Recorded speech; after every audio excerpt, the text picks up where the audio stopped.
Hi, I'm Katie Billig, and this is my scholarly presentation on the effects of music therapy on anxiety of patients with breast cancer after a radical mastectomy. The research problem we have here is there's an increase in stress in female breast cancer patients, especially those who have had radical mastectomy.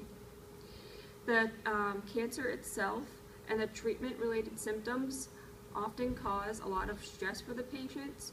Anxiety is the most prevalent psychological symptom. The question researchers are asking within this study is, will music therapy affect the state of anxiety in female breast cancer patients following radical mastectomy in a Chinese setting? Two hypotheses are the experimental group will have a decreased anxiety score and interaction between treatment group and follow-up time. Breast cancer is the most common cancer in women worldwide. In fact, 1 in every 8 women are likely to suffer from breast cancer, and it's the leading cause of cancer death in women between the ages of 35 and 50. Like I said, anxiety is the most common psychological disorder, along with the diagnosis of and treatment of breast cancer. The treatment and recovery may be hindered, and oftentimes patients lose confidence in fighting the disease. Lydia E. Hall's core care and cure model are the theoretical framework for this study. She breaks up into 2 stages, the acute and non-acute stages. The acute being the received intensive medical care, and the non-acute being the recovery phase.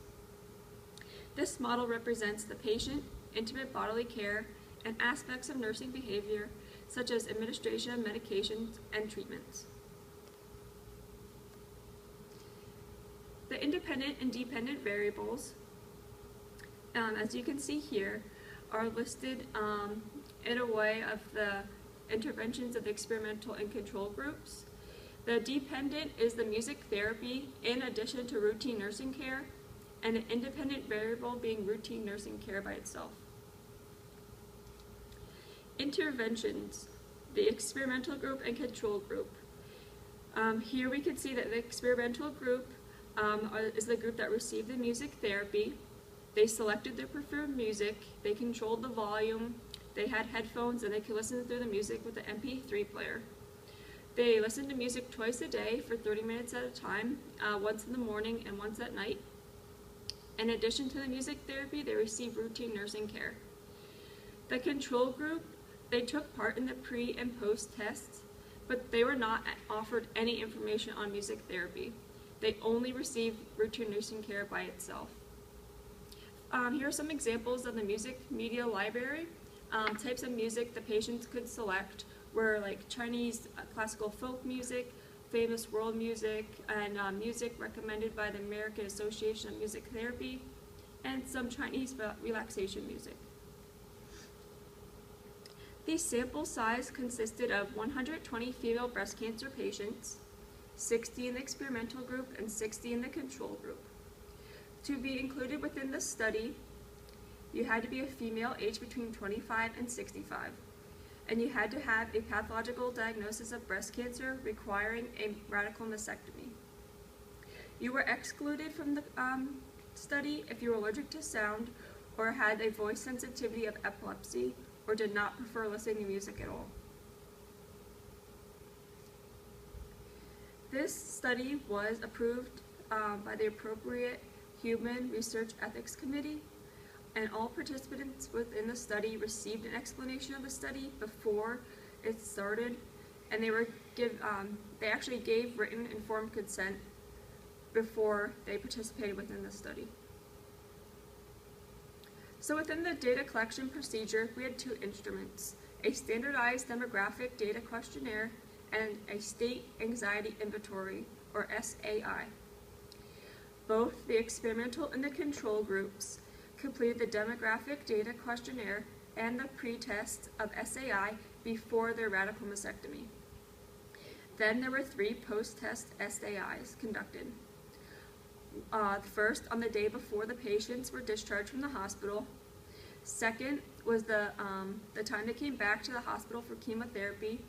And the third time, again, when they were admitted to the hospital for chemotherapy.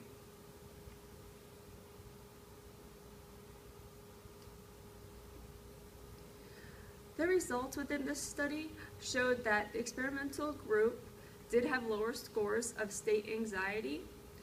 The music therapy was shown to be effective with reducing their stress and anxiety during this phase in their life. Music decreases anxiety and it occupies the attention channels in the brain. It occupies the channels in the brain with meaningful, distractive, soothing auditory stimuli rather than stressful environmental stimuli like could be pain or the stress from their procedure they just had. There were a few limitations within this study. Firstly, data was self-reported. Only data was collected in the quantitatively from the patients. No physiological variable was used. A control group only received routine nursing care. And patients with ERM in the study only accounted for a small part. The effects of music therapy on these patients need further examination. So, the implications for nursing practice showed that music therapy can be used as an alternative nursing measure in caring for patients in their non-acute recovery stage of illness. This study showed that it benefited a large number of patients in China. It increased their life satisfaction and well-being. Lastly, the core care and cure model by Lydia E. Hall can be used as a part of a caring nursing practice.